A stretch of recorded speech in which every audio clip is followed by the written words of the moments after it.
Today we manifest gold from the chaos of improbability.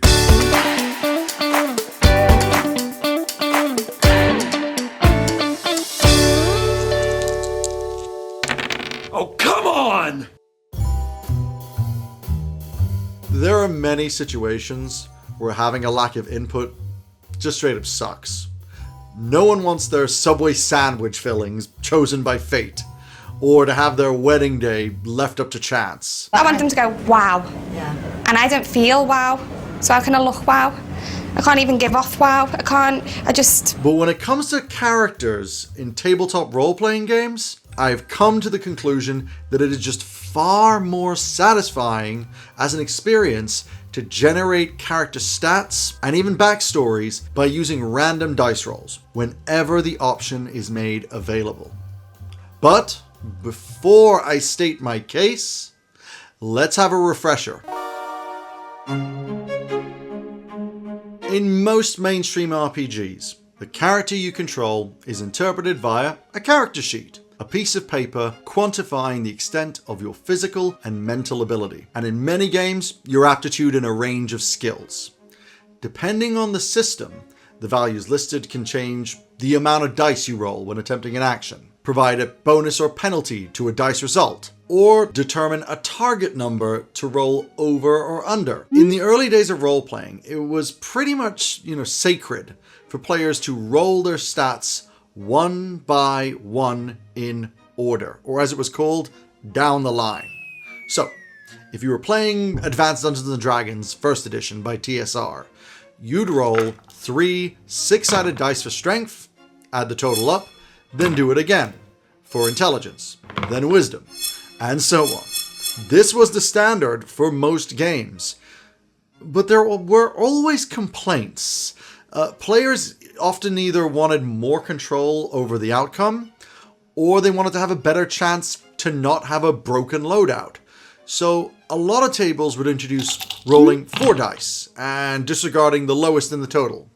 Or they'd allow players to assign their roll totals to whatever stat they wished. Now, many GMs also set minimum thresholds for rolled characters, with full rerolls allowed if a set of stats were well below average.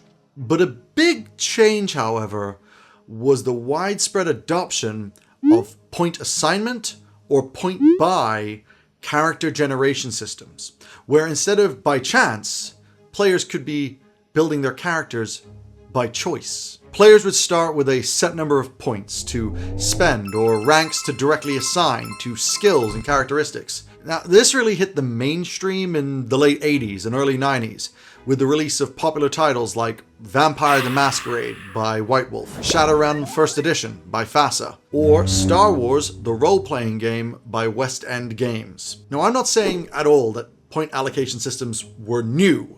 In fact, point buy was presented as an alternative as far back as the 1st edition of RuneQuest by Chaosium, all the way back in 1978. But it was kind of slipped in there as an afterthought, and it wasn't really the norm at tables by any measure. This is just my humble and complete speculation as the uninformed fool that I am, but I think it was the success of these new, cool, up-and-coming RPG titles, as well as the availability of greater character customization in video games that were coming out, like Fallout, that drove a greater player interest in point allocation character generation as a method. In fact, D&D tried to introduce a point-buy system in 1995 in a skills and power supplement for TSR's 2nd edition of D&D. It was an option that was included when Wizards of the Coast published the 3rd edition of D&D in 2000. Today, curated point-buy stats are the preferred option for players in many games, including the latest 5th and 5.5 editions of D&D. D&D, the game that set that rule of 3d6 down the line. But why not? Curated point or selection-based creation creates an efficient method of character building that puts a great deal of control in the player's hands, making sure characters do what we want them to do well. How could I possibly think creating a character by just flinging dice willy-nilly is in any way better. Right off the bat, let's forget history. Let's forget Tradition! Tradition! Tradition! Tradition!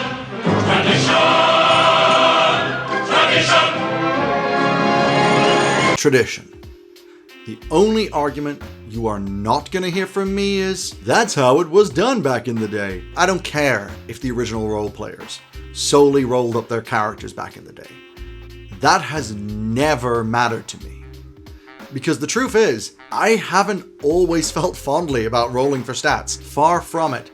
I was so much happier when games just let me pick the stats I wanted. Whenever someone suggested that rolling characters up was actually the bee's knees and that I should go back to it, I would just smile and nod at them like they were some oddball telling me about how eye-opening their experience at Burning Man was. And just like I do with someone like that, I would just politely be responding, "Oh wow, yeah. Sounds great. Yeah, rolling. Yeah. Really eye-opening. Love it." While I slowly backed away. Yet somehow, I'm now the weirdo, telling you to pack your bags and come with me to the Serenity Yurt. Because yeah, I think they were right. Which utterly baffles me. I've been playing tabletop RPGs since the 90s and hated whenever I had to roll for stats. It was too messy, too unpredictable. It allowed too much chance for suboptimal outcomes, and I would feel so uncomfortable that it risked my character somehow being in any way inferior to the characters my fellow players were running, through no fault of my own. This aversion even extended off the tabletop.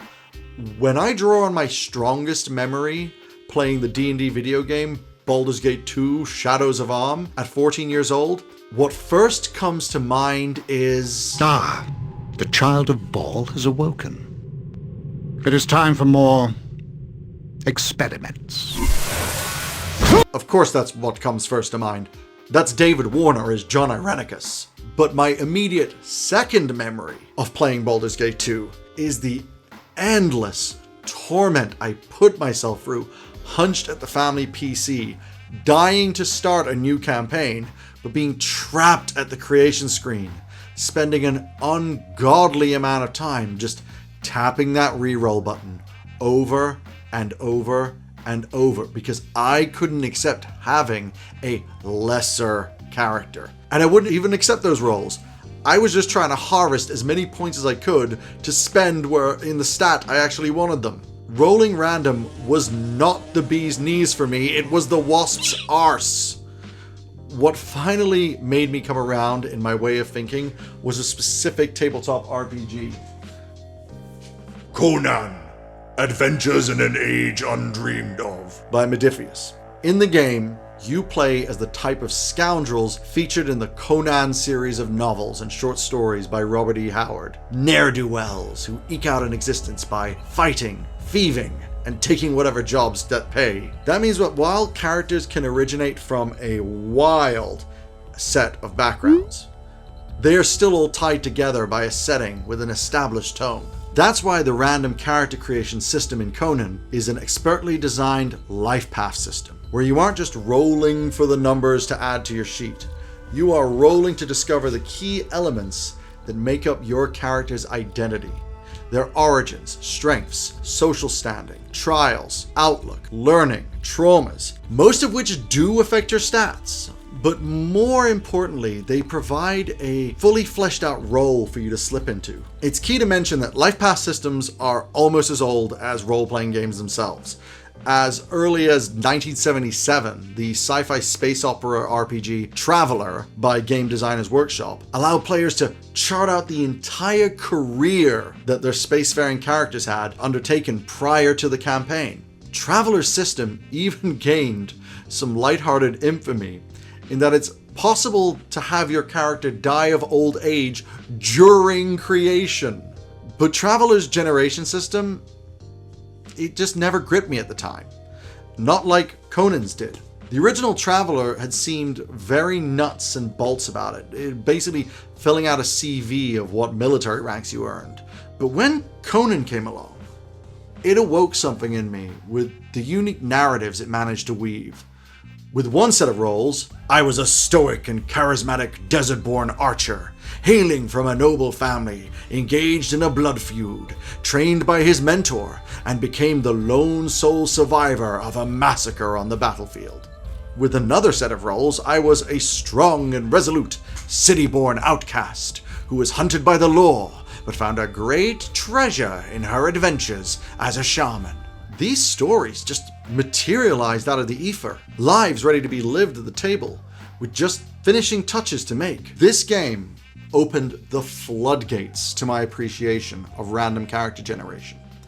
Where previously there had been a mild scorn towards the idea of letting the story of my character be out of my hands, I suddenly had an appreciation for it. Not just in lifepath style games, but in every game that had the option of character generation randomly. Even the ones where it was just rolling for stats. I finally got it. Oh my god. I get it.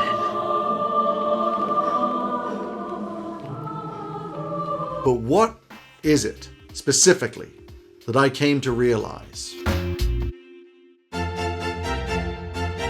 Improvisation, or improv, is a major part of role-playing. In fact, RPGs are so similar to the theatrical practice of improv that it's become a big trend in recent years for people to cite the improv actor's mantra. Yes, and... Well, the first rule of improv is yes, and. Yes, and what? Where you accept what's presented to you and you work with it, whatever it may be. You agree with whatever's being said, yes. And then you say the first thing that comes to your mind, and. That makes no sense. Yes, and.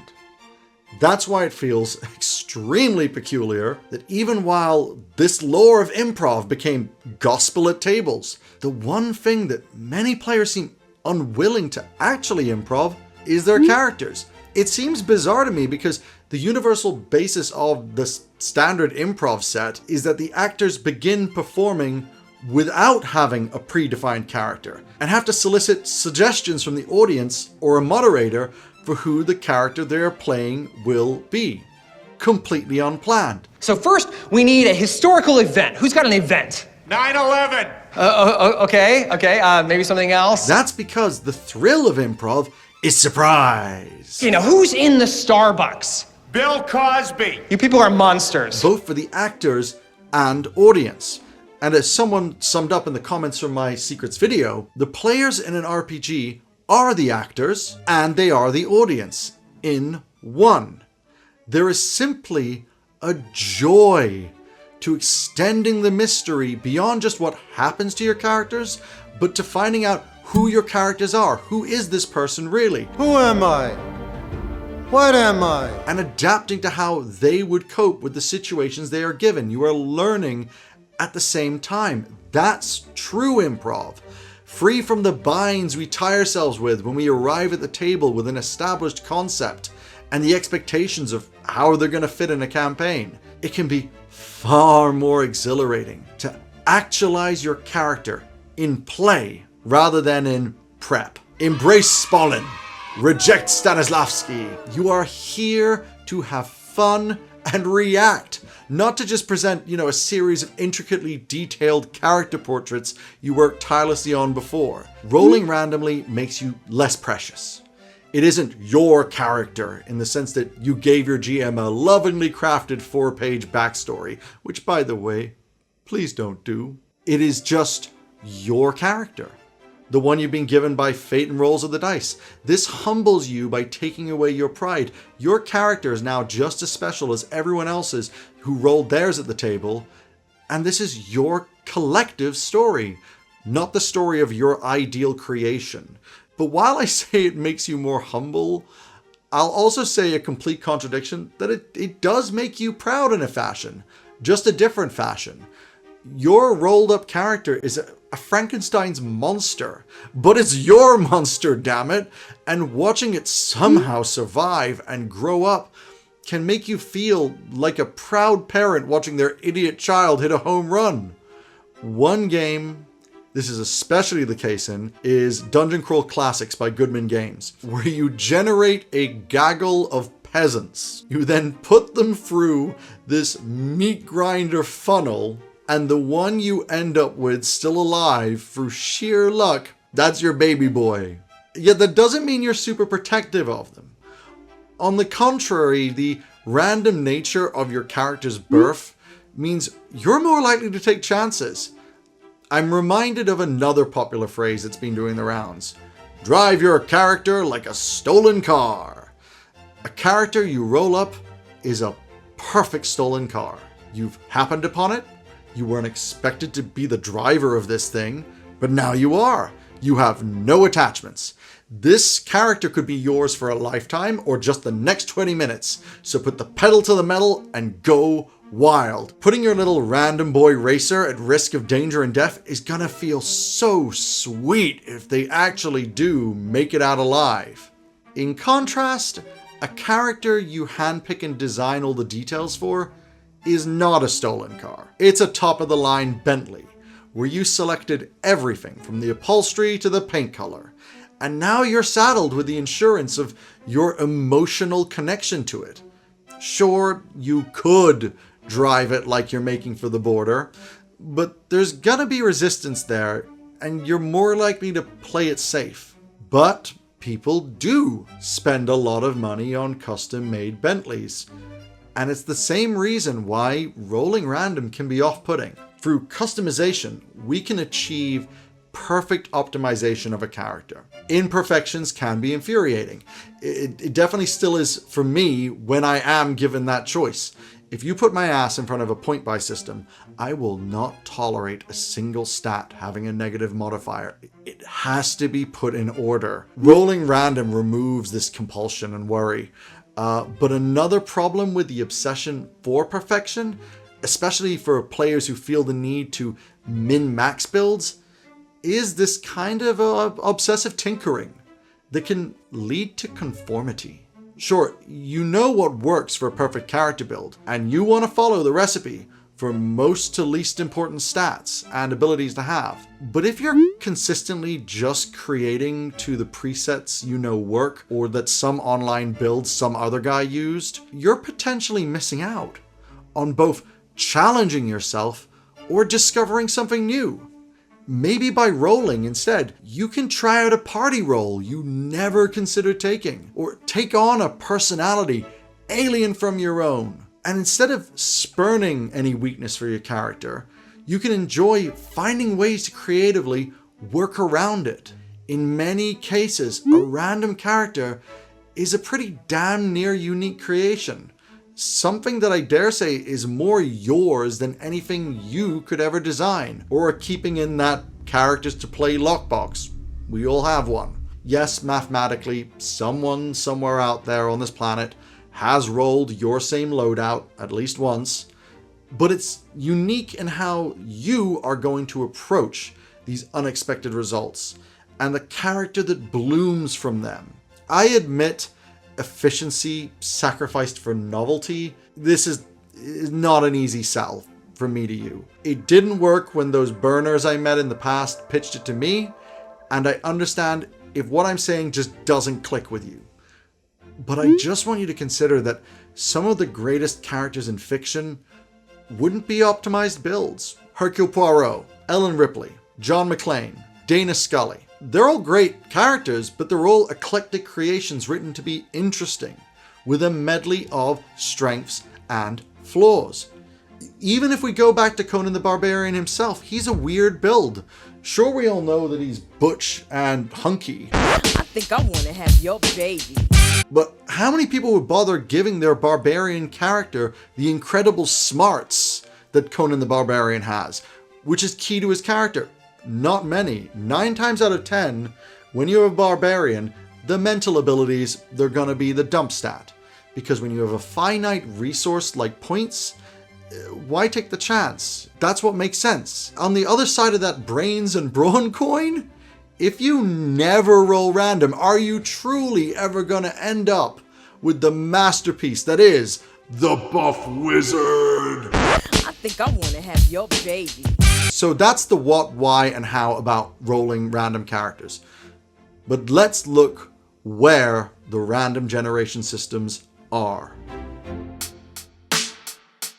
Before I start showcasing some titles where random generation is included, I first want to address those systems that rely on point selection instead, and make clear, I love them too. I already mentioned Shadowrun and Vampire the Masquerade as two standouts for this, but there are other excellent popular titles, such as the Alien RPG from Free League, Barbarians of Lumeria from Beyond Belief, Blades in the Dark from Evil Hat Productions, Outgunned from Two Little Mice, and the Star Wars Edge of the Empire RPG from Final Flight Games. They all use a point selection method, and it serves these games well. While I've been preaching from my pulpit, I definitely don't think every game should use randomly generated characters.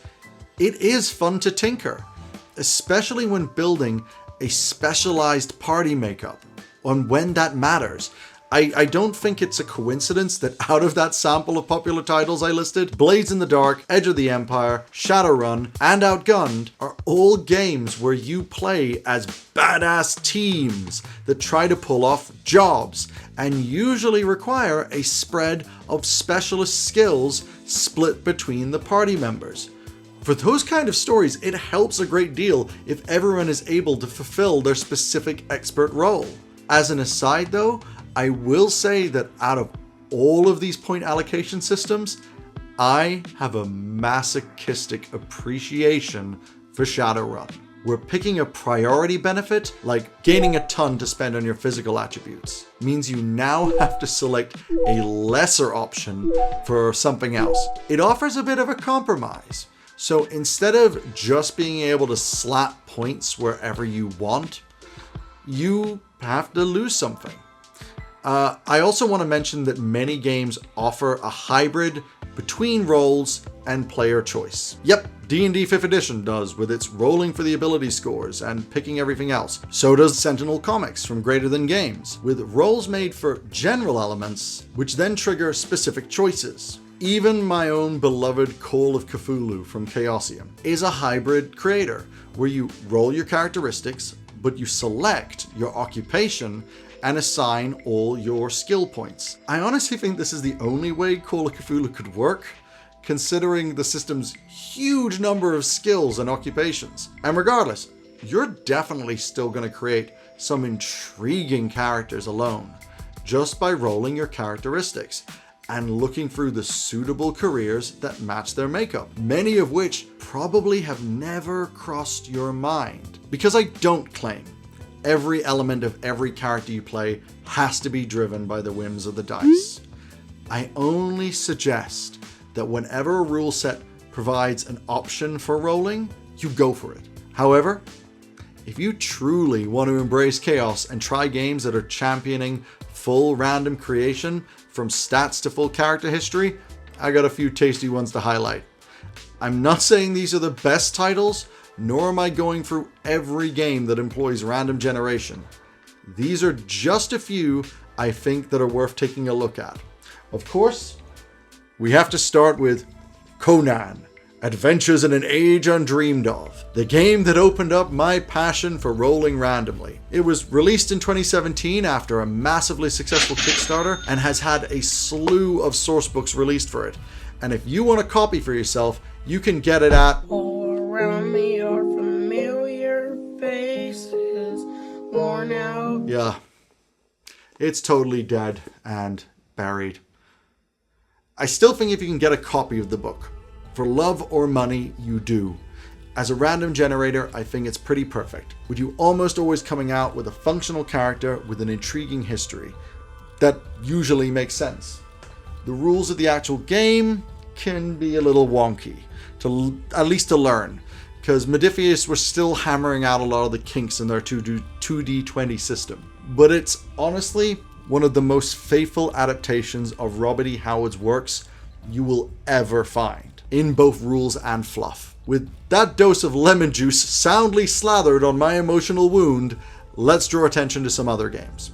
First off, Traveler. Yes, the space-based adventure RPG is still alive and kicking in the hands of its current publisher, Mongoose, with the second edition of their version of the game having a very healthy player base.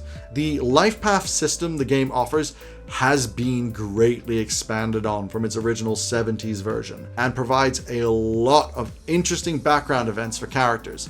The whole generation system in Traveler is a bit like playing the game of life crossed with gambling your life savings at an illegal casino. Instead of a single set of backstory roles like in most games, you can decide if your character had an even longer pre-game career and keep rolling to keep giving your traveler a bigger, more storied pool of knowledge. In doing so, you hope to reap the benefits of skills and other perks that this can offer.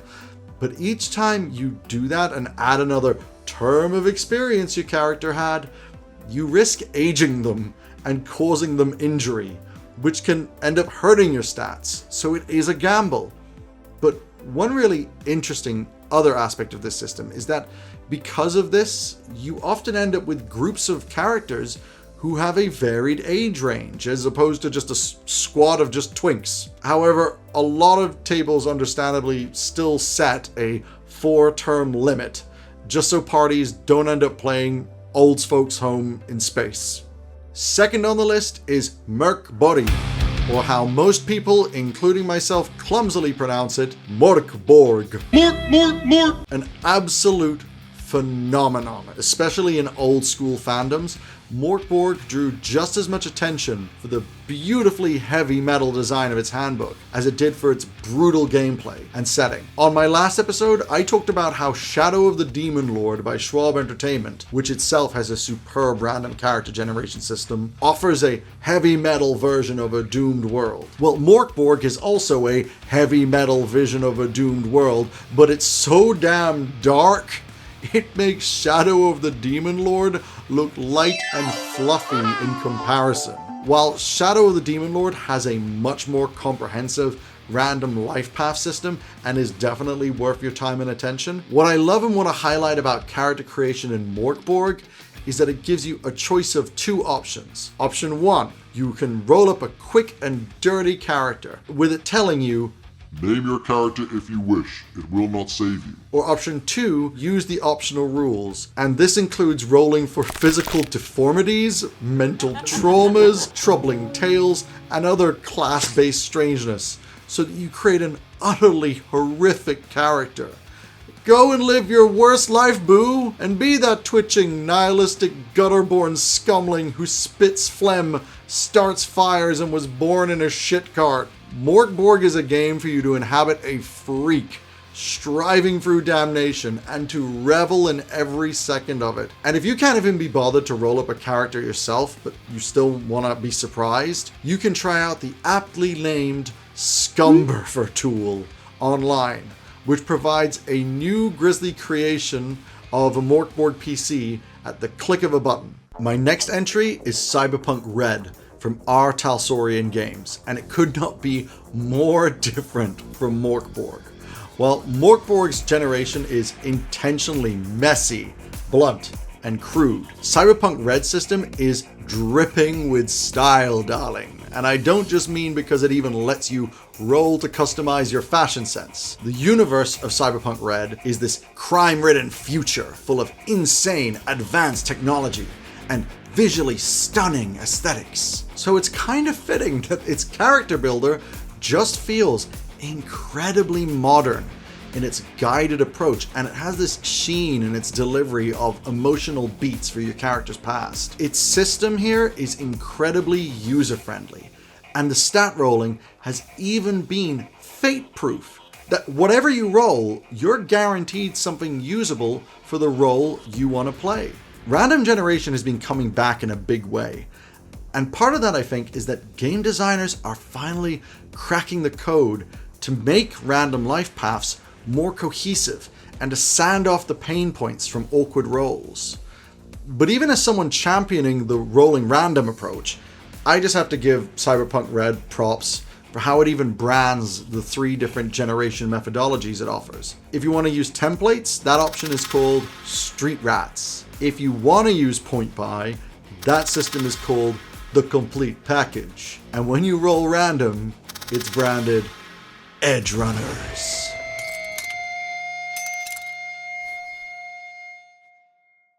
Pendragon from Chaosium is my last showcase entry. Pendragon is an incredibly beloved game that differs greatly from traditional hack and slash RPGs. Here instead, you chart the history of multiple generations of knights serving in the mythical age of King Arthur and the Round Table. The entire game is basically a character generator in itself, as players can pass along their reputation and personality traits to their offspring, and you roll for life events all the time, like childbirths or other household circumstances. While there is combat, physical stats, and skills, an equal, or even I'd say a greater focus of the game is put on emotional and spiritual elements that battle for the soul of the character, and these are all scored. Now, while the last 5.2 edition of Pendragon only supported point allocation, I am extremely happy to see the newly released 6th edition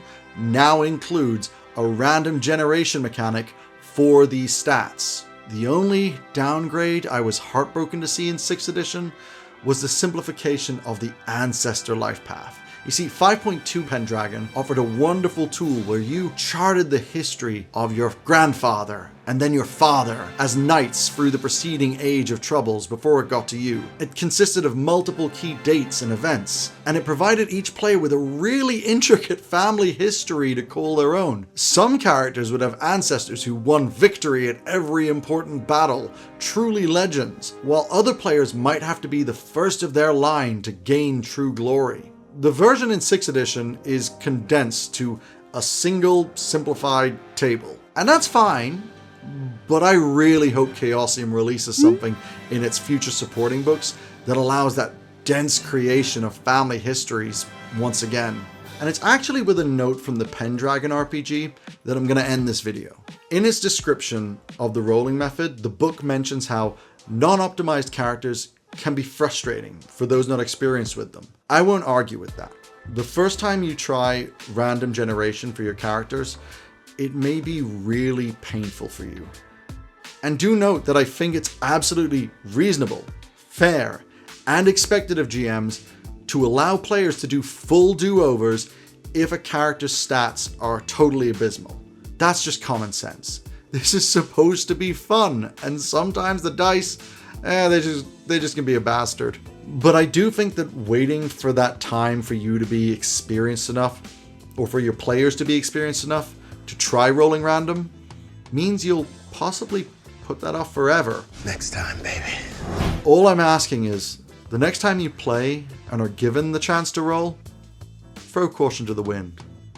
Just say, yes and.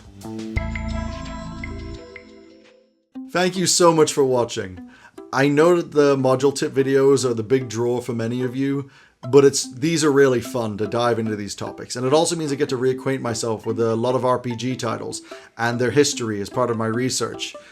I recently hit 200 subscribers, which is nuts to me. And some of the reactions I've gotten have really blown my mind. One of you shared my video with their community in Brazil. And I even saw the first ever recommendation for my channel outside of YouTube the other day. You guys have also provided me with some great insights. I love that you guys question my opinions with kindness, and you guys have even exposed me to some new games that I'm itching to try. So seriously, thanks folks. Next episode, we're going back to Call of Cthulhu for a tips guide, but in the meantime, all of you have a great day, and continue celebrating the unexpected.